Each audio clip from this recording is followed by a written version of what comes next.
للكفار والمشركين سورة حامیم سجدہ تفسیر ابن کثیر.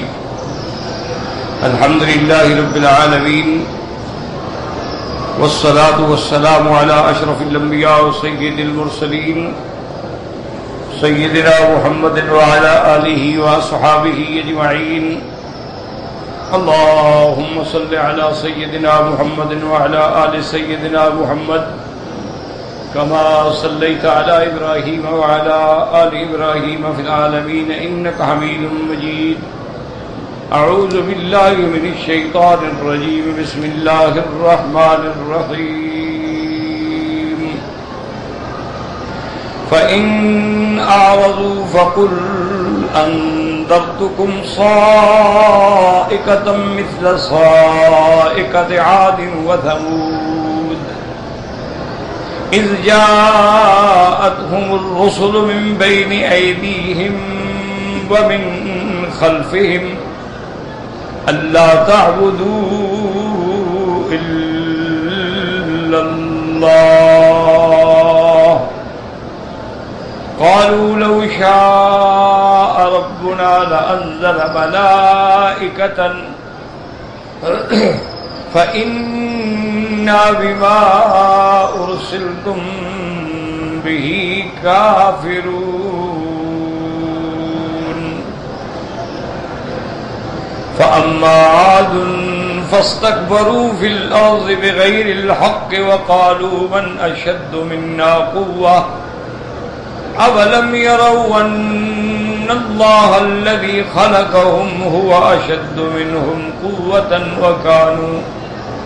وكانوا بآياتنا يجحدون.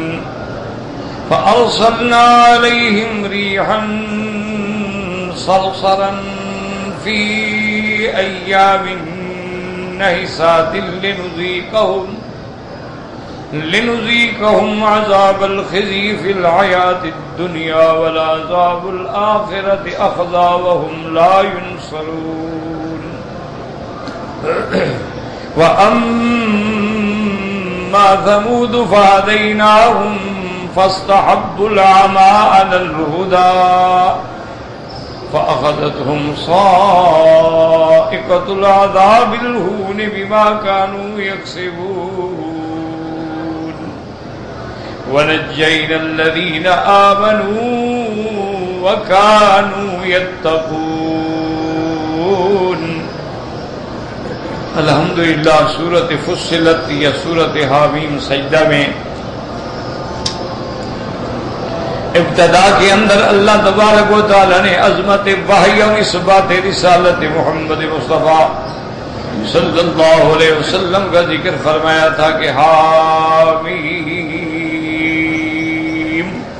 تنزیل من الرحمن الرحیم. یہ قرآن اتارا ہے اس رب نے جو بڑا مہربان ہے نہایت رحم والا. یہ قرآن مقدس ایک ایسی کتاب ہے کتاب فصلت آیاتہ جس کے احکام الگ الگ ہیں واضح ہیں. قرآنا عربیا لقوم یعلمون. اور اللہ نے اس کو قرآن عربی زبان میں اتارا تاکہ جاننے والے جو ہیں وہ جان سکیں سمجھ سکیں استفادہ کر سکیں. اور قرآن کیوں بھیجا گیا؟ بشیرا و نذیرا، ایمان والوں کو خوشخبری دینے کے لیے اور کافروں کو جہنم سے ڈرانے کے لیے. فأعرض أكثرهم فهم لا يسمعون. لیکن اکثر قریش نے اکثر کفار نے اس کو نہ سمجھا. یسمعون کا معنی ہوتا ہے نہ سننا، یعنی ایسا سنتے تو تھے جب عمل نہیں کرتے تھے، تو اس لیے معنی ہوتا ہے کہ سمجھا گوری. وقالوا قلوبنا في أكنة. اور حضور پاک سے کہتے کہ محمد مصطفیٰ ہمارے دل جو ہیں وہ تو غلافوں کے اندر بند ہیں، آپ جس کی دعوت دیتی ہیں ہمیں پتہ ہی نہیں لگتا. وفي آذاننا وقر. اور ہمارے کانوں کے اندر بوجھ ہے، ہم سنتے ہی نہیں. ومن بیننا وبینک حجاب. آپ کے اور ہمارے درمیان کے اندر حجاب ہے، حائل ہے، دیوار ہے. تو جب تین چیزیں ہو جائیں تو کیسے ہم سنیں؟ دل ہمارے غلافوں میں ہیں، کان ہمارے بند ہیں، آپ کے اور ہمارے درمیان میں دیوار ہے تو ہم کیسے سمجھیں؟ لہذا فَعْمَلْ إِنَّنَا عَامِلُونَ۔ وہ کہتے کہ اے محمد عربی صلی اللہ علیہ وسلم آپ اپنے دین پہ چلیں، ہم اپنے طریقے پہ چل رہے ہیں۔ اللہ نے فرمایا میرے محبوب آپ ان کو بتلائیں، قُلْ إِنَّمَا أَنَا بَشَرٌ مِثْلُكُمْ، میں بھی تو تمہاری طرح انسان ہوں، اگر یہ قرآن تمہیں سمجھ نہیں آتا میں نے بنایا ہے تو تم بھی بنا کر لے آؤ۔ یوحا الی، اللہ نے مجھے شان بخشی ہے کہ میں انسان ہوں، میں بشر ہوں، میں ابن عبداللہ ہوں، لیکن اللہ کا نبی ہوں، اللہ کا رسول ہوں۔ اللہ نے مجھ پہ وحی بھیجی ہے، انما الہکم الہ واحد، کہ تمہارا الہ معبود برحق جو ہے وہ الہ واحد ہے۔ فاستقیموا الیہ، خالص اسی کی عبادت کرو۔ واستغفروا، اور جو غلطی شرک کر چکے ہو اللہ سے معافی مانگو، اگر نہیں کرو گے تو وویل للمشرکین، پھر ہلاکت ہے، عذاب ہے، جہنم کی وادی ہے مشرکین کے لیے۔ ایک تو وہ مشرک ہیں، اور دوسری بیماری الذین لا یؤتون الزکوٰۃ، اور وہ بندوں کے حق بھی ادا نہیں کرتے، اللہ کا حق بھی ادا نہیں کرتے، بندوں کا حق بھی ادا نہیں کرتے، نہ اپنی بدن کی پاکی اختیار کرتے ہیں، نہ مال کی پاکی اختیار کرتے ہیں۔ وَهُمْ بِالْآخِرَةِ هُمْ كَافِرُونَ، اور اصل وجہ یہ ہے کہ آخرت سے انکار کرتے ہیں۔ تو جب بندے کا قیامت پر ایمان نہ ہو تو پھر نیک عمل کرنے کی اس کو ضرورت ہی نہیں ہوتی۔ فرمایا ان الذین آمنوا وعملوا الصالحات لهم اجر غیر ممنون، اور جو لوگ ایمان لے آئے اور اچھے عمل کیے، اس لیے سارے قرآن پہ نظر ڈالیں، جہاں ایمان کا ذکر آتا ہے وہاں اعمال کا بھی ذکر آتا ہے۔ صرف یہ نہیں کہ بندہ کلمہ پڑھتا رہے، نہ نماز ہے، نہ عبادت ہے، نہ روزہ ہے، نہ حج ہے، نہ زکوٰۃ ہے۔ ان الذین آمنوا وعملوا الصالحات لهم، ان کے لیے اللہ تبارک و تعالی نے ایسا ثواب ہے، لہم اجر غیر ممنون، ایسا ثواب جو کبھی ختم ہونے والا نہیں۔ اللہ ان کو جنت میں داخل کریں گے اور جنت کی نعمت سے ہمیشہ رہیں گی، دائمی رہیں گی۔ اب دلائل توحید ہیں کہ بدبختوں کدھر جا رہے ہیں۔ قل انکم لتکفرون بالذی خلق الارض فی یومین، کہ تم اس ذات سے کفر کرتے ہو، انکار کرتے ہو جس نے زمین کو 2 دنوں میں پیدا کیا۔ وَتَجْعَلُونَ لَهُ أَنْدَادًا، اور تم اس کے لیے شریک بناتے ہو، اور شریک بھی ان کو بناتے ہو جو مکھی پیدا کرنے پہ بھی قادر نہیں۔ جس نے یہ آسمان و زمین پیدا کی ہے وہی رب ہے، وہی عبادت کے قابل ہے۔ ذَلِكَ رَبُّ العالمین، وہی پالنے والا ہے دونوں مخلوقات کا، انس و جن کا۔ وَجَعَلَ فِيهَا رَوَاسِيَ مِن فَوْقِهَا، اور جس نے زمین کے اوپر سے بوجھ رکھے، پہاڑ رکھے۔ وَبَارَكَ فِيهَا، اور زمین میں برکتیں دی۔ وَقَدَّرَ فِيهَا أَقْوَاتَهَا، اور تمہارے لیے اس کے اندر روزی کو مقدر کیا، کہیں کھیت ہیں، کہیں گندم ہے، کہیں کیا۔ فی 4 ایام، 4 دن، پہلے 2 دن میں زمین اور 2 دن میں اللہ نے پہاڑ اور منافع پیدا کی، 4 دن۔ سواء للسائلین، اس کے 2 مطلب ہیں، یا تو جو یہودی سوال کرتے تھے ان کے لیے جواب ہے، یا جو بھی طلبگار ہے رزق کا اللہ نے اس کے لیے برابر پیدا کر دیا۔ ثم استوى الى السماء، پھر اللہ نے آسمان کی طرف قصد فرمایا۔ وہی دخان، آسمان بننے سے پہلے اس کی کیفیت ایسے تھی جیسے فضا میں دھواں دھواں ہوتا ہے۔ فقال لها وللارض ائتيا طوعا او كرها قالتا اتينا طائعين، اللہ نے حکم دیا کہ میرا تقدیری حکم ہے، تم نے ہر حال میں ماننا ہے۔ اب مرضی ہے تو خوشی سے مانو، مرضی ہے تو جبر سے مانو۔ تو زمین و آسمان نے کہا مولا ہم اطاعت کریں گے، فرما برداری کریں گے۔ اور سب سے پہلے جس زمین نے جواب دیا وہ یہ ہے جہاں کعبہ ہے، اور سب سے پہلے آسمان کے اس ٹکڑے نے جواب دیا جہاں آسمان پہ کعبہ ہے، بیت المعمور۔ فَقَضَاهُنَّ سَبْعَ سَمَاوَاتٍ فِي يَوْمَيْنِ، پھر اللہ نے 7 آسمان بنا دیے 2 دنوں میں، تو کل کتنے ہو گئے؟ 6 دن۔ هُوَ الَّذِي خَلَقَ السَّمَاوَاتِ وَالْأَرْضَ فِي 6 أَيَّامٍ، وہ ذات ہے جس نے آسمان اور زمین اور تمام منافع 6 دن میں پیدا کی۔ پہلا دن کیا تھا؟ احد، دوسرا اثنین یعنی احد جسے آپ اتوار کہتے ہیں، اتوار، سوموار، منگل، بدھ، خمیس، جمعہ، بس ساری چیزیں اللہ نے ساری مخلوق پیدا فرما دی۔ اللہ چاہتے تو 1 منٹ سے بھی کم میں پیدا فرما دیتے، لیکن اللہ نے اپنے بندوں کو تعلیم دی کہ جب کچھ بنانا ہو تو آرام آرام سے بناؤ، سوچ کے بناؤ، تأنی سے بناؤ۔ فَقَضَاهُنَّ 7 سَمَاوَاتٍ فِي يَوْمَيْنِ وَأَوْحَىٰ فِي كُلِّ سَمَاءٍ أَمْرَهَا، پھر اللہ نے ہر آسمان میں اپنی مخلوق آباد کی اور ان کے لیے احکام جاری کر دیے۔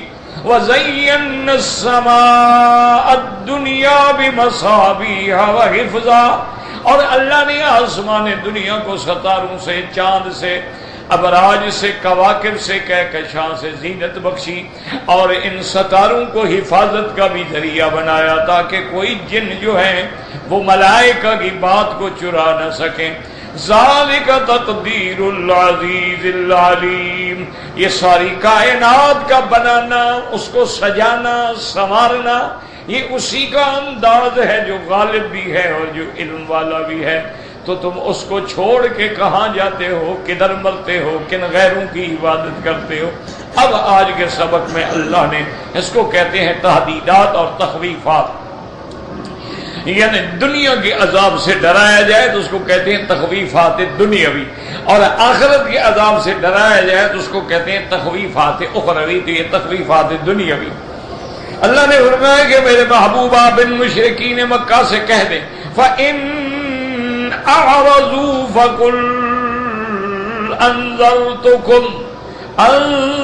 أَنذَرْتُكُمْ صَاعِقَةً مِثْلَ صَاعِقَةِ عَادٍ وَثَمُودَ۔ اللہ نے فرمایا میرے محبوب آپ ان کو کہتے ہیں کہ اگر اتنے دلائل کے بعد بھی تم انکار کرتے ہو، توحید نہیں مانتے، میری نبوت نہیں مانتے، تو پھر میں تم کو ڈراتا ہوں عذاب سے جیسے عاد و ثمود پہ عذاب آیا۔ یاد رکھیں کہ اصل میں صاعقہ کہتے ہیں اچانک کوئی چیز، جیسے بجلی کہتے ہیں نا، بجلی گر گئی، وہ بھی تو اچانک گرتی ہے نا، پتہ تو نہیں ہوتا، اس کو بھی صاعقہ کہتے ہیں۔ اور صاعقہ سے مراد وہ عذاب بھی ہوتے ہیں جو اچانک آ جائیں، جیسے قوم عاد پہ عذاب آیا کہ اللہ نے ہوا بھی، اور وہ ہوا اتنی سخت تھی، اتنی ٹھنڈی تھی، اتنی شدید تھی، اور پورے یعنی 7 رات اور 8 دن تک وہ ہوا چلی۔ سخرها علیہم 7 لیال و8 ایام حسوما فَتَرَى الْقَوْمَ فِيهَا صَرْعًا، یہ قوم عاد بڑی مضبوط قوم تھی، اور یعنی ان کے آدمی جو تھے نا اتنے مضبوط تھے کہ وہ پتھر جو آج کے لوگ 60 بندہ مل کے اٹھائے وہ اکیلا اٹھا لیتا، پتھروں کو کاٹ کے گھر بنا دیتے تھے، بڑے قداور تک 8-8 10-10 فٹ کے قد تھے، اور اس جیسی قوی قوم پیدا نہیں کی اللہ نے۔ تو ان کو تو ناز تھا نا، انہوں نے کہا جی ہمیں جو ڈراتے ہیں پیغمبر، ہمیں کس بات سے ڈرا، ہم سے کون زیادہ طاقتور ہے جو ہمیں عذاب دے گا؟ ہمیں تو کوئی عذاب دے ہی نہیں سکتا۔ تو اس لیے اللہ تبارک و تعالی نے فرمایا کہ میرے محبوب آپ مشرکین مکہ کو بھی ڈرائیں کہ تم کس بات پہ اکڑ رہے ہو، قوم عاد قوم سمود تم سے زیادہ بڑی قومیں تھیں، بڑی طاقتور قومیں تھیں، لیکن جب ان پہ عذاب آیا تو کیا نتیجہ نکلا؟ جب تم پہ عذاب آئے گا پھر تمہیں کون بچائے گا؟ اس لیے فرمایا فَإِنْ أَعْرَضُوا فَقُلْ أَنذَرْتُكُمْ صَاعِقَةً مِثْلَ صَاعِقَةِ عَادٍ وَثَمُودَ۔ اور ان پہ عذاب کیوں آیا؟ اذ جاءتهم الرسل من بين أيديهم اذ جاءتهم الرسل من بين أيديهم ومن خلفهم ألا تعبدوا إلا الله. اللہ فرماتے ہیں جب آئے ان کے پاس پیغمبر من بین ایدیہم ومن خلفہم، آگے سے بھی پیچھے سے بھی. یاد رکھو کیا معنی آگے سے پیچھے سے. علماء نے فرمایا اس کے دو معنی ہیں، ان سے پہلے بھی پیغمبر گزرے، ان کے بعد بھی پیغمبر آئے. تو پیغمبر آنا کوئی نئی بات تو نہیں تھی نا بندہ کہ میں نہیں مانتا. پیغمبر تو حضرت آدم علیہ السلام کے وقت سے آ رہے ہیں. اور بعض علماء نے فرمایا کہ آگے پیچھے کا معنی یہ ہوتا ہے کہ بندہ کسی کو بات منوانا چاہے نا جی، تو کبھی سامنے کھڑے ہو گئے یار میری بات تو سنو، وہ چل پڑتا ہے پھر پیچھے جاتا ہے یار ٹھہرو میری بات تو سنو، تو کبھی آگے آتا ہے کبھی پیچھے آتا ہے بات منوانے کے لیے. تو پیغمبروں نے بھی ہر قسم کی محنت کی کہ ان کو دن میں رات میں گھروں میں ہر جگہ ان کو ہدایت کی. جیسے کہ ابلیس لعین نے کہا تھا مولا آپ نے مجھے برباد کر دیا، میں بھی آپ کے بندوں کو برباد کروں گا. ثم لآتینہم من بین ایدیہم ومن خلفہم، میں بھی ان کو آگے سے اور پیچھے سے گمراہ کروں گا، میں بھی ان کو نہیں چھوڑوں گا. کبھی ان کو آگے آؤں گا کبھی ان کے پیچھے آؤں گا، ان کو پکڑ کے گمراہی میں ڈالوں گا.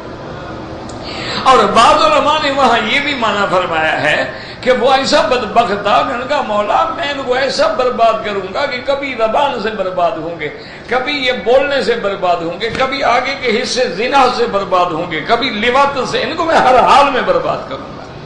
تو پیغمبروں نے بھی ہر طرح زور لگایا. جیسے کہ حضرت نوح علیہ السلام نے عرض کیا تھا کہ مولا انی دعوتہم جہارا وَإِنِّي أَسْرَرْتُ لَهُمْ إِسْرَارًا. میرا مولا میں نے اپنی قوم کو ہر حال میں دعوت دی ہے، کھل کے بھی دعوت دی، چھپ کے بھی دعوت دی، ظاہر بھی دعوت دی، گھروں میں جا کر بھی دعوت دی. وَإِنِّي كُلَّمَا دَعَوْتُهُمْ لِتَغْفِرَ لَهُمْ، اور جب میں ان کو توحید کی طرف بلاتا ہوں تاکہ اللہ ان کی بخشش کر دے، جعلوا اصابعهم في آذانهم، یہ کانوں میں انگلیاں ٹھوس لیتی ہیں، واستغشوا ثيابهم، چہروں پہ کپڑے ڈال لیتی ہیں تاکہ میری آواز بھی ان کو نہ پہنچ سکے. اس لیے مولا اب یہ ہدایت پہ آنے والے نہیں ہیں، میں نے ہر بار آزما لیا ہے. اس لیے اللہ فرماتا اذ جاءتهم الرسل من بين ايديهم ومن خلفهم، آئے پیغمبر ان کے پاس آگے سے بھی پیچھے سے بھی. اور انہوں نے کیا کہا؟ پیغمبروں نے کوئی مال نہیں مانگا، دولت نہیں مانگی. اللہ تعبدوا الا اللہ، کسی کی عبادت نہ کرو مگر اللہ کی، وہی وحدہ لا شریک ہے، وہی الہ برحق ہے. تمام عبادت کی حقدار صرف اللہ کی ذات ہے. فاعبدوا اللہ مخلصین لہ الدین، جیسے اللہ فرماتے ہیں وَاعْبُدُوا اللَّهَ وَلَا تُشْرِكُوا بِهِ شَيْئًا، اسی کی عبادت کرو اور اس کے ساتھ کسی شے کو بھی شریک نہ کرو، کسی انسان کو، کسی فرشتے کو، کسی جن کو، کسی پیر کو، کسی بزرگ کو، خالص اللہ کی. اور یہی پیغمبر کہہ دیا ہے اللہ تعبدوا اللہ، کسی کی عبادت نہ کرو، کسی سے مدد نہ مانگو، کسی کے آگے نہ جھکو، کسی کو نہ پکارو، یہ سب عبادت ہے. وہ کہنے لگے جی نہیں ہم آپ کی بات نہیں مانتے. قالوا لو شاء ربنا لانزل ملائکۃ فإنا بما ارسلتم به کافرون. اور وہ قومیں کہنے لگی کہ اگر اللہ کو ہماری ہدایت مقصود تھی اور اللہ نے نبی بھیجنا تھا تو نوری نبی بھیجتے، انسان کیسے نبی بن گئے؟ اللہ فرشتہ بھیج. وہ بدبخت ہو، اگر فرشتہ آتا تو دو باتیں ہیں نا، یا تو فرشتہ اپنی شکل میں آتا جو اللہ نے پیدا کی ہے، تو تم تو دیکھتے ہوئے مر جاتے، تو ہدایت کس کو ہوتی؟ اور اگر فرشتہ انسان کی شکل میں آتا تو پھر بھی تم کہتے دیکھا جی اوپر سے لباس سے بشری ہے لیکن اندر سے تو نور ہے، پھر بھی تو تم گمراہ ہو کے مر جاتے، فائدہ کیا ہوتا تمہیں؟ تو فرشتہ اگر اپنی اصلی شکل میں آئے، یاد رکھیں کہ حضرت جبریل علیہ السلام کو اللہ کے کسی نبی نے بھی نہیں دیکھا اصلی شکل میں، صرف حضرت محمد مصطفیٰ صلی اللہ علیہ وسلم سرکار دو عالم نے آپ کو دنیا میں بھی زمین میں بھی دیکھا، آسمانوں میں بھی دیکھا ہے۔ اور پھر حضور کی ذات مبارک کا بھی عالم تھا کہ جب جبریل سامنے آیا حضور مبارک گر گئے، بے ہوش ہو گئے، اغمی علیہ، حضور پہ بے ہوشی آ گئی۔ جلدی سے جبریل نے اپنی شکل بدلی اور قریب آیا، کہا انت رسول اللہ وانا جبرائیل، حضور آپ کیوں گھبرا گئے؟ آپ اللہ کے نبی ہیں، میں تو جبریل ہوں، آپ کیوں ڈر رہے ہیں؟ حضور نے فرمایا جبریل یہ سارے تو نے کہا یا رسول اللہ 600 پر ہے، تو جب حضور فرماتے ہیں اس نے پر اپنے کھولے ہیں، قد سد الافق، زمین سے لے کر آسمان تک جو خلا ہے یہ سارا بھر گیا تھا۔ اور حضور نے فرمایا کہ جبریل اور بھی کوئی فرشتے ہیں کہ جن کا تمہارے پروں سے بھی زیادہ پر ہوں؟ نے کہا یا رسول اللہ میرے تو 600 پر ہے، اللہ کے فرشتے 5-5 ہزار پروں والے بھی موجود ہیں، میرا تو کل 600 پر ہے۔ تو حضور پہ بھی بے ہوشی طاری ہو گئی، تمہارے پاس اگر فرشتہ آتا تم کیا کرتے؟ تم تو ویسے بے ہوش ہو کے مر جاتے، جان چھوٹ جاتی۔ اچھا اگر بے ہوش ہی نہ ہوتے تو آپ کہتے جناب آپ کو تو بھوک ہی نہیں لگتی، آپ کہتے روزہ رکھو، کہتے روزہ رکھو، تمہیں تو نہ پانی پیتے ہو، نہ روٹی کھاتے ہو، نہ تمہیں بیوی کی غرض ہے، تمہارے لیے تو روزہ بڑا آسان ہے نا، ہمیں پتہ ہے نا کتنا بھوک لگتی ہے، تو پھر بھی تو تم نہ مانتے۔ اور اگر ہم فرشتے کو انسان کی شکل میں بھیجتے تو بی بی مریم بھی دھوکہ کھا گئی، کہا کہ میرے قریب مت آؤ، نے کہا میں اللہ کا فرشتہ ہوں، خدا کی بندی۔ تو اگر وہ انسان کی شکل میں آتے پھر بھی تو تم کہتے کہ جناب اوپر سے لباس بشری ہے نا، اندر سے تو نور ہے، یہی تو جھگڑے ہو جاتے، پھر بھی تمہارا ایمان ختم ہو جاتا ہے۔ اسی لیے کہنے لگے قالوا لو شاء ربنا لانزل ملائکۃ فإنا بما ارسلتم به کافرون۔ اب جو تم دعوت لے کے آئے ہو اس کا ہم انکار کرتے ہیں، ہم نہیں مانتے تمہاری دعوت کو۔ اب اللہ فرماتے ہیں میرے محبوب آپ ان کو بتائیں فَأَمَّا عَادٌ فَاسْتَكْبَرُوا فِي الْأَرْضِ بِغَيْرِ الْحَقِّ وَقَالُوا مَنْ أَشَدُّ مِنَّا قُوَّةً۔ اللہ نے فرمایا قوم عاد جو تھی اس نے زمین کے اندر فساد پھیلایا، تکبر کیا، متکبر بن گئے۔ اور یاد رکھو کہ جب آدمی تکبر پہ آ جاتا ہے نا، اکڑ جاتا ہے کہ بس میں ہوں، سمجھو ہلاکت آ گئی، جلدی آئے یا دیر سے آئے، پھر اللہ یہ نہیں برداشت کرتا۔ کیوں؟ اللہ فرماتی ہے العظمت عذاری والکبریاء ردائی، فرماتے عظمت اور کبریائی میری شان ہے، اگر کسی نے تکبر کرنے کی کوشش کی قسم تو ہوں میں اس کو توڑ کے رکھ دیتا ہوں ہمیشہ کے لیے۔ فرعون نے تکبر کیا، کیا نتیجہ نکلا؟ حامان نے تکبر کیا، کیا نتیجہ نکلا؟ شداد نے تکبر کیا، کیا نتیجہ نکلا؟ اسی طرح آج بھی جو دنیا میں متکبرین ہیں، جبابرہ ہیں، تھوڑے سے اقتدار ملنے کے بعد اکڑ جاتے ہیں، دیکھ لیں سابقہ تاریخ اٹھا کے دیکھ لیں کہ انجام کیا ہے۔ اس لیے آپ دیکھیں اللہ فرماتے ہیں کہ وہ جناب اکڑ گئے اور کہنے لگے وَقَالُوا مَنْ اشد منا قوتا، کون ہے ہم سے زیادہ طاقت والا جو ہمیں عذاب دے گا؟ ہمیں کون عذاب دے گا؟ ہم تو سب سے زیادہ طاقت والے ہیں۔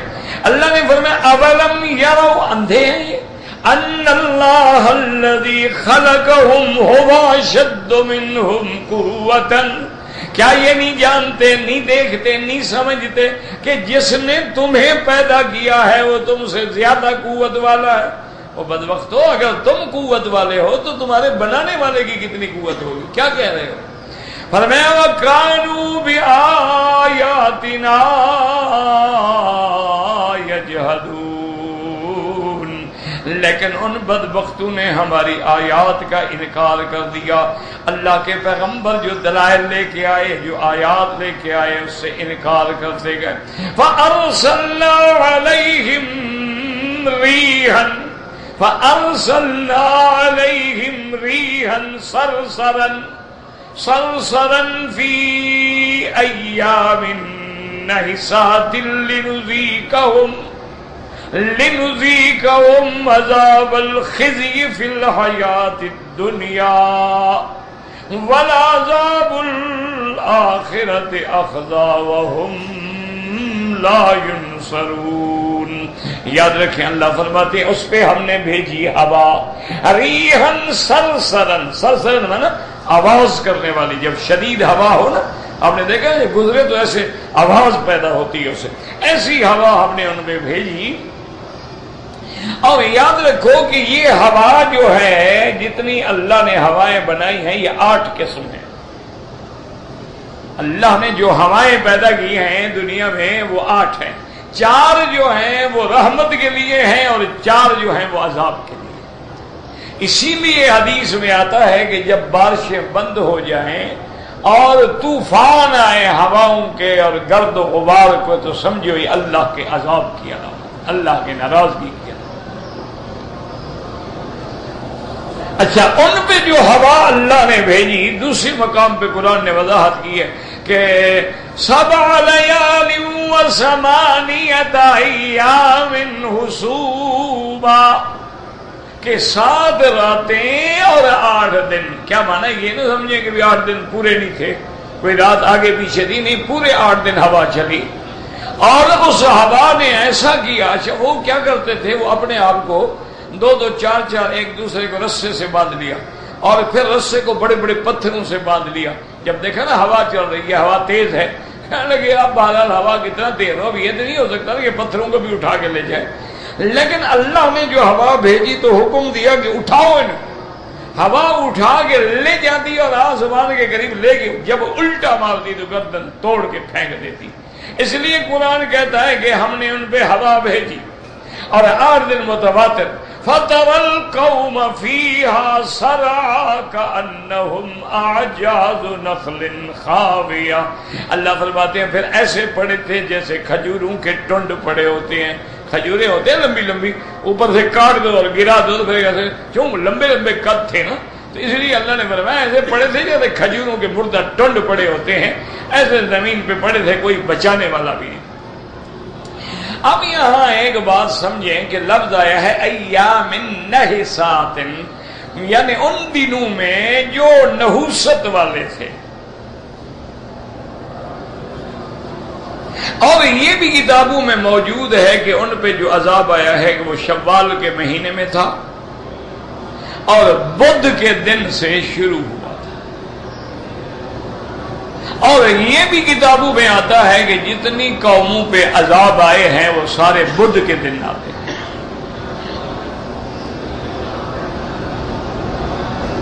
اسی لیے آج کل ہمارے جو ضعیف الاعتقاد لوگ ہیں نا جی، اللہ معاف فرمائے، انہوں نے بھی ایک عقیدہ بنایا ہوا ہے کہ شوال کا مہینہ جو ہے بڑا منحوس ہے، اس میں عذاب آتا ہے، لہذا شوال میں شادی نہ کرو اور بدھ کے دن سفر نہ کرو چونکہ عذاب بدھ کے دن آتا ہے. یہ عقیدے بنائے ہوئے انہوں نے کہا یہ منحوس ہوتے ہیں دن، بدھ کا دن بھی اور شوال کا مہینہ بھی منحوس ہے.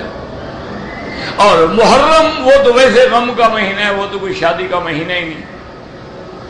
یہ جاہلوں کے عقیدے ہیں، یاد رکھو. اس کا قرآن و حدیث سے کوئی تعلق. اللہ کے ہاں سارے دن جو ہیں اللہ نے پیدا کیے ہیں، اور ہاں ہر دن میں ایک فضیلت ہے. جیسے اللہ نے جمعہ کے دن کو فضیلت دی، اللہ نے عشرہ ذی الحجہ کے 10 دنوں کو فضیلت دی ہے.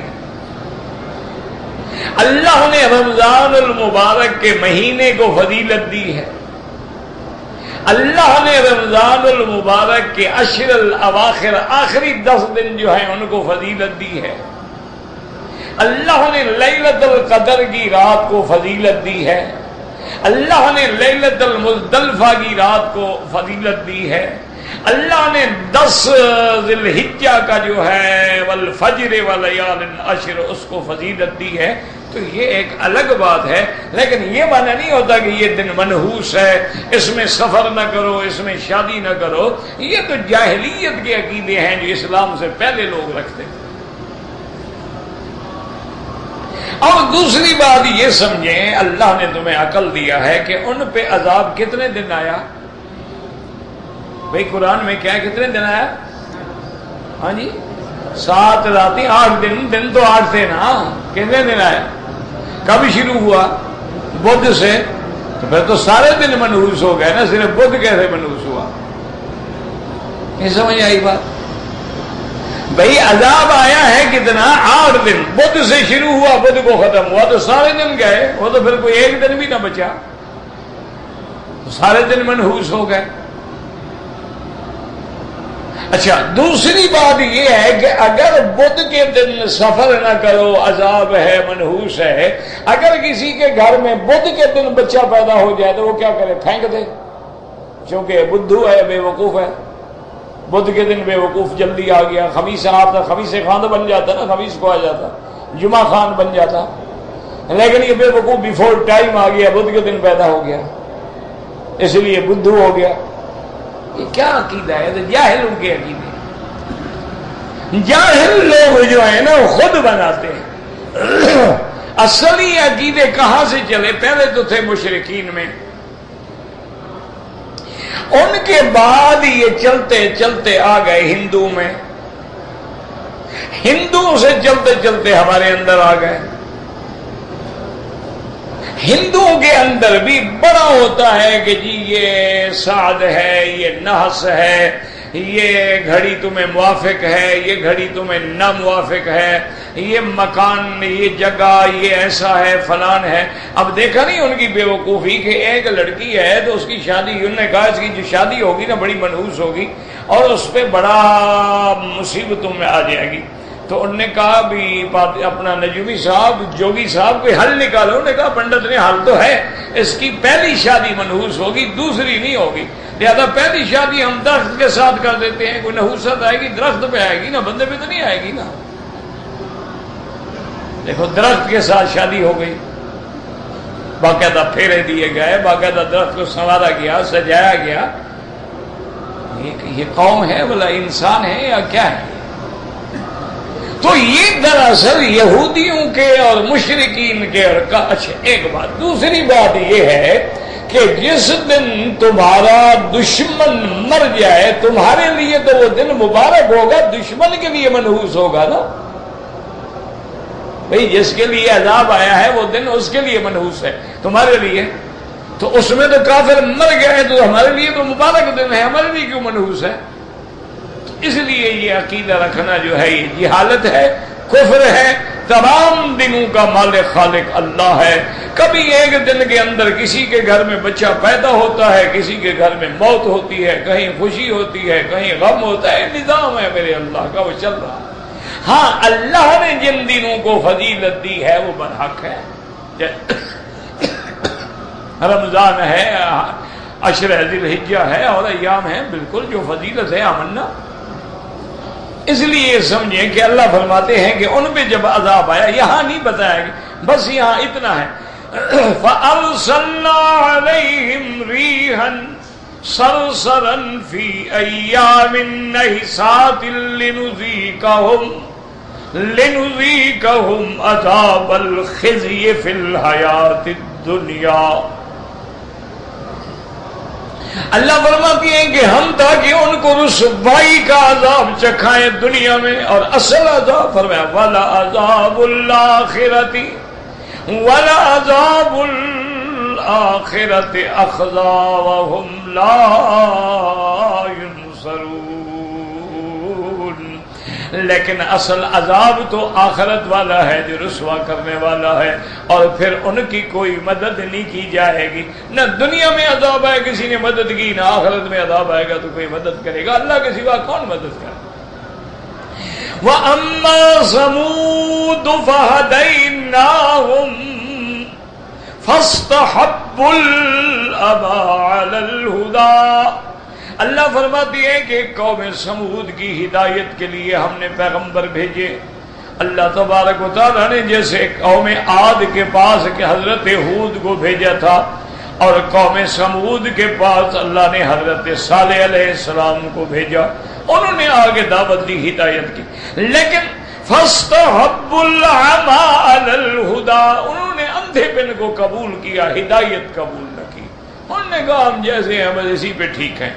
نتیجہ کیا ہوا؟ فَأَخَذَتْهُمْ صَاعِقَةُ الْعَذَابِ الْهُونِ بِمَا كَانُوا يَكْسِبُونَ، پھر اللہ نے ان کو پکڑ لیا جلدی کے عذاب میں۔ ایک اللہ نے حکم دیا، یعنی جبریل کو نے آگے چیخ ماری، سب کے سب ختم۔ وجہ کیا تھی؟ جو شرک کیا۔ وَنَجَّيْنَا الَّذِينَ آمَنُوا وَكَانُوا يَتَّقُونَ، اللہ فرماتے ہیں جب قوم سمود پہ عذاب آیا برباد ہو گئے، لیکن ہم نے ان کو نجات دی جو پیغمبر پر ایمان لے آئے اور جو اللہ سے ڈرنے والے تھے، ان کو ہم نے بچا لیا دنیا کے عذاب سے۔ وہ دنیا کے عذاب سے بھی بچ گئے اور آخرت کے عذاب سے بھی بچ گئے۔ ان آیات کے اندر تنبیہ ہے کہ مکے والوں تم کوئی قوم عاد سمود سے بڑے تو نہیں ہو، تم کوئی ان میں طاقت میں زیادہ تو نہیں ہے، اور تمہیں بھی جب اللہ عذاب میں پکڑیں گے تو پھر کوئی نہیں بچا سکے گا۔ تو لہذا ان پر بھی یوم بدر دیکھ لیں عذاب آ گیا کہ 70 مارے گئے، 70 قید ہوئے، اور پھر حضور کی زندگی میں پورا جزیرۃ العرب فتح ہو گیا، مکہ فتح ہو گیا، سارے قیدی بن گئے حضور کے سامنے۔ اس سے بڑا عذاب کیا ہو سکتا؟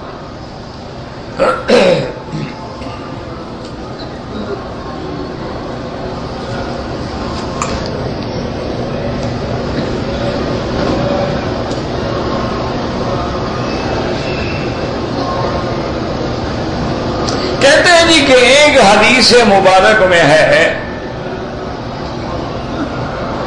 کہ صلو کما رأیتمونی اصلی، اسی طرح نماز پڑھو جیسے میری نماز ہے۔ لیکن عورت اور مرد کی نماز میں پھر حنفی کیوں فرق کرتے ہیں؟ وہ تو نماز تو ایک ہے جیسے حضور پڑھتے ہیں، لہذا عورتیں بھی اسی طرح پڑھیں۔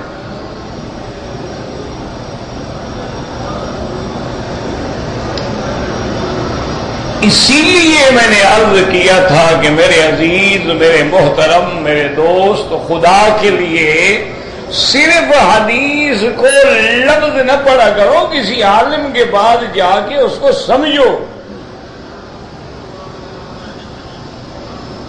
اب دیکھیں نا، اللہ کا قرآن ہے، جب تک کوئی سمجھائے نا ہم کیا سمجھیں؟ اسی طرح حضور صلی اللہ علیہ وسلم کی حدیث مبارک ہے،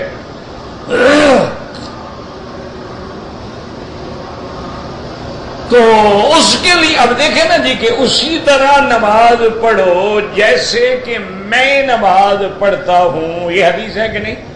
تو حج کیسے کرو؟ جیسے حضور نے نماز بھی اسی طرح پڑھو اور حج بھی اسی طرح۔ حضور نے تو قران کیا ہے، جو افراد کرتے ہیں، تمتع کرتے ہیں، وہ کہاں جائیں گے؟ تم نے پھر حضور جیسا حج تو نہ کیا۔ حضور پاک نے تو 10 تاریخ کو آ کے پہلے کنکری ماری، کنکری کے بعد قربانی فرمائی، قربانی کے بعد بال منڈوائے، غسل فرمایا، طواف پہ آئے۔ تم تو پہلے بکریاں اپنا بینک کو دے کے چلے جاتے ہو، پھر تم نے حضور جیسا تو نہ کیا۔ تو ایسے کیا ہوگا؟ ایک حدیث تو پڑھ لیتے ہو نا، لیکن سارے مفاہیم کو دینے سامنے رکھتے ہو نا۔ اچھا، حضور نے فرمایا اسی طرح نماز پڑھو۔ حضور ساری زندگی امام رہے، عورت بھی امام بنے؟ کیا خیال؟ اسی طرح کرو نا جیسے حضور کرتے، حضور تو امام تھے، عورت کو بھی پھر امام بنا دو، عمل کرو حدیث پر۔ اچھا، اسی حضور پاک نے فرمایا کہ بھائی سب سے پہلے مردوں کی صفیں ہوں، پھر بچوں کی صفیں ہوں، پھر عورتوں کی صفیں ہوں۔ مردوں کے لیے صف اول افضل ہے، عورت کے لیے آخر افضل ہے۔ تو اب حضور تو ہمیشہ اول صف میں پڑھتے ہیں، لہذا عورت بھی اول صف میں پڑھے۔ اسی نبی پاک نے فرمایا کہ اگر عورت گھر میں نماز پڑھے بیوتہن خیر لہن، ان کے گھر ان کے لیے زیادہ بہتر ہیں. مرد جماعت میں پڑھے، عورتیں گھر میں پڑھے. پھر حضور نے فرمایا گھر کے دالان کے بجائے برآمدے میں پڑھے زیادہ ثواب ہے، برآمدے کے بجائے کمرے کے اندر پڑھے تو زیادہ ثواب ہے. اسی نبی پاک نے فرمایا کہ اگر امام غلطی کرے تو مقتدی اس کو پیچھے لفظ بتائے، نہیں بتا سکتا سبحان اللہ، لیکن عورت سبحان اللہ بھی نہیں کہہ سکتی، صرف ہاتھ پہ ہاتھ مار دے کہ اس کو احساس ہو جائے کہ میں غلطی کر رہا ہوں. تو عورت کو آواز نکالنا منع کیا، مرد کو آواز نکالنا جائز کیا. حضور نے فرمایا کہ جب بھی نماز پڑھو جماعت ہو یا علیحدہ، لازم اذان بھی دو اور تکبیر بھی کہو. کیا خیال ہے عورت بھی اذان دے؟ تو پھر حضور جیسی نماز تو نہ پڑھی. کیا عقل ہے؟ اللہ ہدایت عطا فرمائے. اسی لیے حناف ہیں یا بعض ائمہ وہ فرماتے ہیں کہ اللہ کے نبی نے عورت کے لیے حجاب پردہ گھر زیادہ ترجیح دی ہے، لہذا اگر وہ رکوع کے اندر بھی اپنی ٹانگیں ایک طرف نکال کے زمین کے زیادہ قریب ہو جائے گی تو اس کے لیے ستر زیادہ ہوگا. ستر زیادہ ہوگا تو ثواب بھی زیادہ ہوگا. اچھا اگر وہ مردوں کی طرح پڑھنا چاہتی ہے لاکھ دفعہ پڑھے، ہم نے تو کبھی اعتراض نہیں کیا. یہ تو پتہ نہیں آپ لوگوں کو کچھ ہو جاتا ہے اعتراض کرنے کا شوق ہے، ہم تو کبھی اعتراض نہیں کرتے ہیں. اللہ سب کی نمازیں قبول فرمائے. اور آج کل تو خیر ماشاءاللہ تمہاری قول پر عمل بھی ہو رہا ہے. اب تو عورتیں جمعہ پڑھا رہی ہیں، خطبے دے رہی ہیں، خطیب بن گئی ہیں، امام بن گئی ہیں ماشاءاللہ. امینہ داؤد باقاعدہ خطبہ دیتی ہے، جمعہ پڑھاتی ہے. وہ بھی ایک بہت بڑے عالم کی بیٹی ہے. یہ بھٹکتا ہمیشہ مولوی ہے. ایک بات یاد رکھنا میری، جاہل کیا بھٹکے گا غریب؟ اور جاہل بیچارہ تو جاہل ہے نا. وہ ایک راضی ہے نا مفسر، اللہ ان کی قبر پہ رحمت کرے، تو اس کے دل میں خیال آ گیا کہ یار توحید کے مسئلے پر میں نے رات قرآن پڑھا، حدیثیں پڑھی، کو 360 دلیلیں میں نے اکٹھی کی ہیں. یہ جاہل بیچارے کو کیا پتا ہوگا توحید کی دلیل کا؟ یہ میرا تو دماغ ہل گیا. رات ساری رات میں توحید کے دلائل جمع کرتا رہا، مشرکین کے سوال ان کا رد جمع کرتا رہا. ایک عام جاہل غریب کو کیا پتا؟ وہ کھڑے تھے سڑک پر، ایک اونٹ والا گزرا، آپ نے روک رہے. میں کیا السلام علیکم، مسلمان کو ہاں اللہ کو مانتے ہوں؟ مانتا ہوں. انہوں نے کہا اللہ ایک ہے؟ انہوں نے کہا بالکل اللہ ایک ہے. اور نے کہا تمہارے پاس کوئی دلیل ہے کہ خدا ہے؟ کیا دلیل ہے کہ خدا ہے؟ اس نے جناب بڑا سرخ آنکھیں کر کے مولوی صاحب کو دیکھا. اس نے کہا مولوی صاحب جتنی بڑی داڑھی ہے عقل نہیں ہے. انہوں نے کہا کیوں؟ انہوں نے کہا دیکھو یہ کیا ہے؟ انہوں نے کہا یہ اونٹ کی مینگنی ہے. انہوں نے کہا یہ مینگنی پڑی ہو تو پتہ لگ جاتا ہے اونٹ کی ہے، اور چھوٹی ہو پتہ لگ جاتا ہے بکری کی ہے، اور بڑی ہو تو پتہ لگ جاتا ہے گائے بھینس کی ہے. تو یہ البعرۃ تدل علی البعیر ہے. اگر ایک مینگنی اونٹ پہ دلالت کر رہی ہے تو سارا کارخانہ خدا پہ دلالت نہیں کر رہا کہ اس کا بھی کوئی خدا ہے.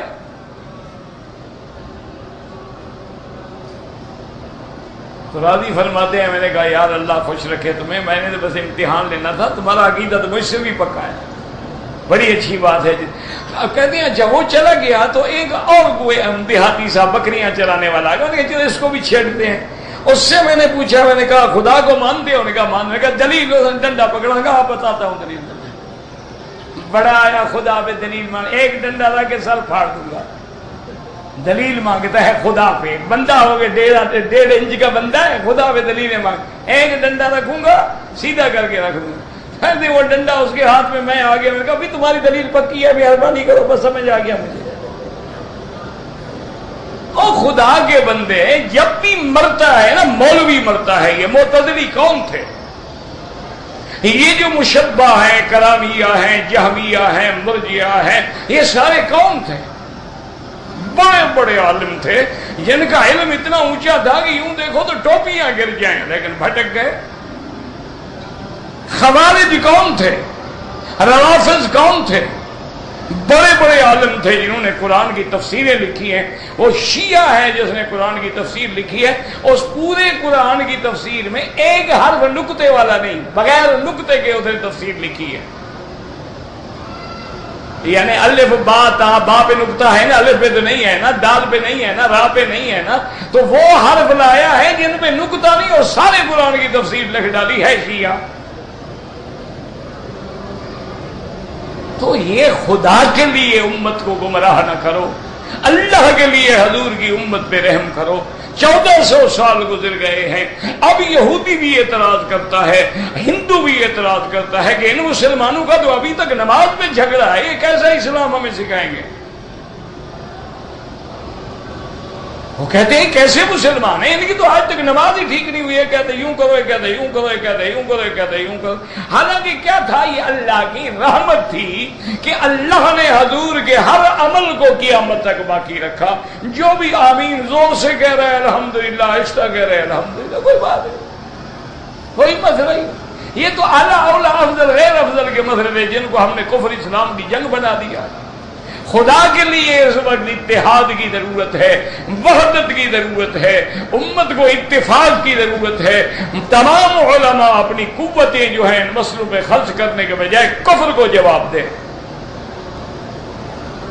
4 چینل آ گئے قادیانیوں کے، 4 چینل آ گئے ہیں وثنیوں کے، 8 10 چینل آ گئے صہیونیوں کے، 8 10 چینل آ گئے ہیں صلیبیوں کے.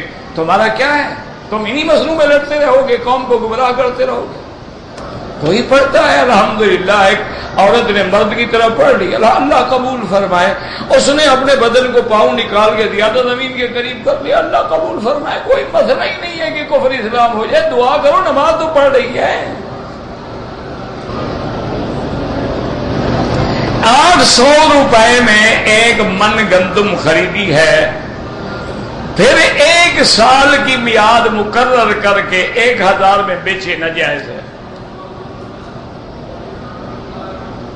ہاں، قسطوں والی بات جو ہے وہ الگ ہے کہ بھی آج قیمت ہے نقد 1 لاکھ، قسط پہ لے لو تو اس کی قیمت ہے 1,20,000.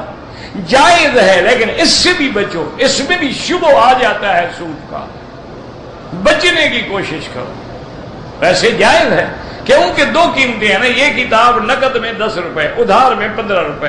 میں نے ادھار پہ لے لی تو گویا میں نے کتاب 15 روپے میں لی ہے. یہ وقت کے بدلے میں پیسہ نہیں ہے، چیز کے بدلے میں پیسہ ہے. لیکن بہتر یہ ہے کہ اس سے بھی بچو.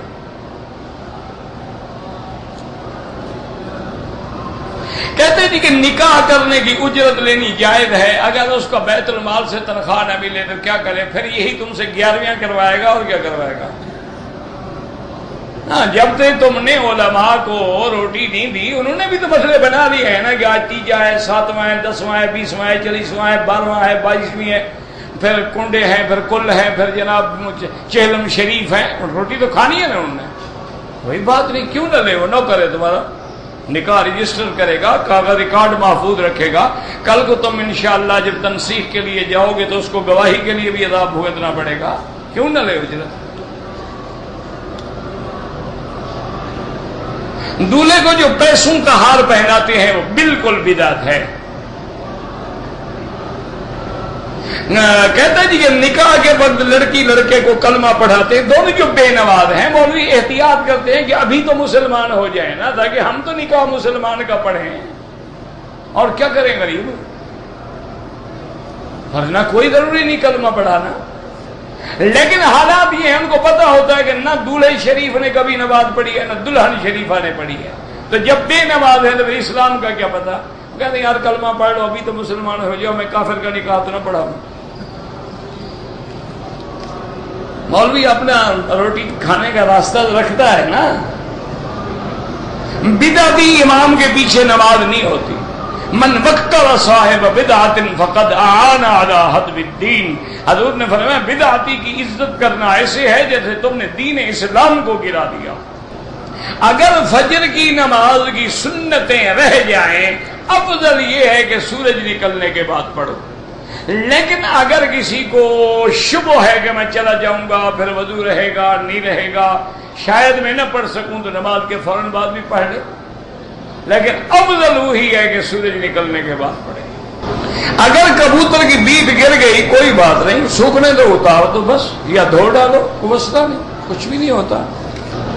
جو لوگ حج اور عمرے کے لیے آتے ہیں تھوڑے تھوڑے بال کٹاتے ہیں، دم پڑ جاتی ہے اور وہ عمرے سے بھی نہیں نکلتے، لازم بات ہے کہ یا اس طرح پھروائیں یا جتنے اللہ نے بال دیے ہیں ان کا 1/4 حصہ کٹ جائے، یعنی اتنا بال ہے تو اتنے بال سارے سر کے یعنی کہ ٹک لگاؤ ادھر سے ادھر سے، وہ دم پڑ جائے گی۔ خواب آپ جو دیکھتے ہیں نا، مجھے خوابوں کا پتہ ہی نہیں لگتا، اور 3 رات سے متواتر جو تم ایک خواب دیکھ رہے ہو نا، معلوم ہوتا ہے معدہ خراب ہے، کسی حکیم سے جا کر دوائی لے لو۔ نہیں میں مذاق نہیں کر رہا، معدہ خراب ہو تو خواب نظر آتے ہیں بندے کو۔ مکڑی کھا سکتے ہیں؟ ہاں جی کھا سکتے ہیں، پکڑو کھاؤ، کیسے منع گیا؟ مکڑی بالکل کھائیں جی۔ اگر ہم نے ایک طواف ختم کیا ہے دوسرا شروع کرنا چاہتے ہیں، ہم بالکل واپس جا کے پھر شروع کریں گے، یہ تھوڑا ہے کہ 14 چکر لگا لو۔ مکروہ وقت میں طواف کی 2 رکعات نہ پڑھنا افضل ہے، لیکن مجبوری ہے تو پڑھ لو، گنجائش موجود ہے، لیکن افضل یہی ہے کہ آدمی مغرب کے بعد پڑھے اور ادھر سورج کے بعد پڑھے۔ یہ اللہ کی رحمت ہے۔ اب دیکھو نا، ایک آدمی ہے مثلا طواف کیا عصر کے بعد، اب اس غریب نے مدینہ شریف جانا ہے اور ساتھی ہے، ٹائم ہے، لیٹ ہوگا، اندھیرا ہو جائے گا، پڑھ لے، گنجائش موجود ہے، عمل کر لے، فائدہ اٹھا لے۔ اچھا اگر وہ حرم میں بیٹھا ہوا ہے تو آرام سے مغرب کے بعد پڑھے، کیوں حدیث مخالف ہو؟ تو یہ تو ہمارے لیے رحمت ہے جس کو ہم نے جھگڑے بنا دیا ہے۔ اپنا والدہ، بیوی، بہن، بہنوئی، بھائی ساتھ ہوگا تو میرا بیوی عمرے پہ آ سکتا ہے، یعنی آپ کی بیوی کا تو محرم کوئی بھی نہیں ہوگا نا، آپ کی بیوی کا کوئی محرم نہیں، لیکن چونکہ آپ کی والدہ وغیرہ فیملی ہے اس لیے گنجائش ہے، لیکن افضل یہ ہے کہ عورت بغیر محرم کے نہ آئے۔ میرے لیے دعا کریں، اللہ سب کی مشکلات کو حل فرما دے، اور سارے مسلمان دعا کیا کرو۔ پاکستان بڑے مشکل حالات سے گزر رہا ہے، یہود و ہنود کی سازشوں نے جکڑ لیا ہے، ایسے حالات پیدا کرے، اللہ نہ کرے، اللہ نہ کرے، اللہ نہ کرے، زبان سے وہ لفظ نکالتے ہوئے بھی ڈر لگتا ہے۔ اور دیکھیں جی ایک اصول ہوتا ہے، وہ ہمارے دیہاتی کہتے ہیں نا جی کہ جب مالی جو ہے وہ خود باغ اڑانے پہ جلانے پہ آ جائے تو پھر حفاظت کون کرے؟ بس دعا کرو اللہ ہدایت دے۔ ہمارا الحمدللہ نہ کسی جماعت سے تعلق، نہ کسی پارٹی سے، نہ سیاست سے، نہ کسی افراد سے، لیکن ملک کا درد تو آتا ہے، یہ تو ایک فطری بات ہے کہ اللہ عالم اسلام پہ رحم کرے، اللہ پاکستان پہ اور مسلمان جس ملک میں ہیں اللہ ان کی جان، مال، آبرو، عزت کی حفاظت کرے، اور اللہ حرمین الشریفین اور بلد الامین کو قیامت تک ہر فتنے سے محفوظ رکھے۔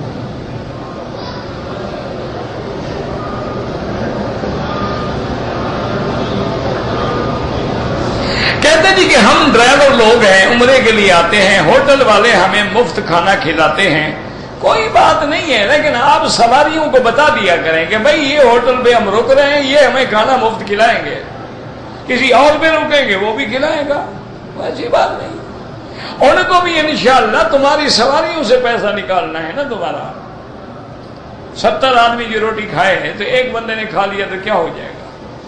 بہرحال کوئی ایسا مسئلہ نہیں، کھا سکتے ہیں، مسافر ہیں، ڈرائیور ہے بیچارہ، آج کل ڈرائیور کی کیا تنخواہ ہوگی؟ 1500 2000 ریال، 2000 ریال میں تو بیچارہ پانی بھی نہیں پی سکتا، بیمار ہو جائے دوائی نہیں لے سکتا، کہاں سے کھائے گا؟ آج کل تو غریب کے حالات بڑے تنگ ہیں، یعنی میں کل پڑھ رہا تھا 40 روپے کلو چینی، اس ملک میں جو گنے کا ملک ہے، اس ملک میں جو گندم کا ملک ہو، آٹا نہ ملے، اس سے بڑا بھی اللہ کا عذاب ہے۔ اور یار جو چیزیں باہر سے آتی ہیں ان کو آگ لگاؤ، جو آپ کے ملک میں ہوتی ہیں وہ کدھر گئی؟ وجہ کیا ہے کہ پانی ہے نہیں، دریا آپ نے بیچ دیے، باقی دریاؤں پہ انہوں نے ڈیم بنا دیے، بیٹھ رہے 3-4 سال کے بعد تو آپ کا کباڑا کر کے رکھ دے گا ہندو۔ آپ لڑتے رہیں انشاءاللہ، نعرے لگاتے رہیں۔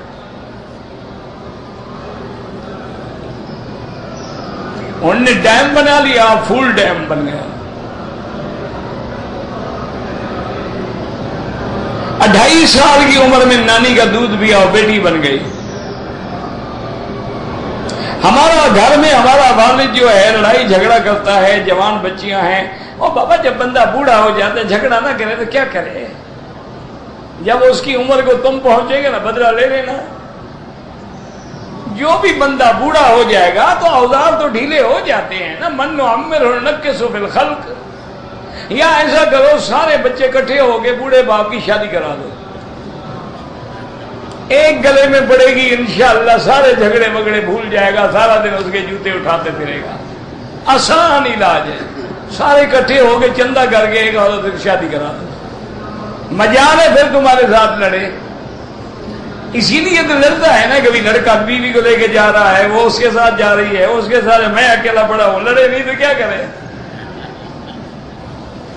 ربنا تقبل منا انک انت السمیع العلیم وتب علینا انک انت التواب الرحیم۔ یا اللہ عالم اسلام پہ رحم فرما، یا اللہ عالم اسلام کی عزت کا فیصلہ، یا اللہ کفر کی ذلت و ہلاکت کا فیصلہ فرما۔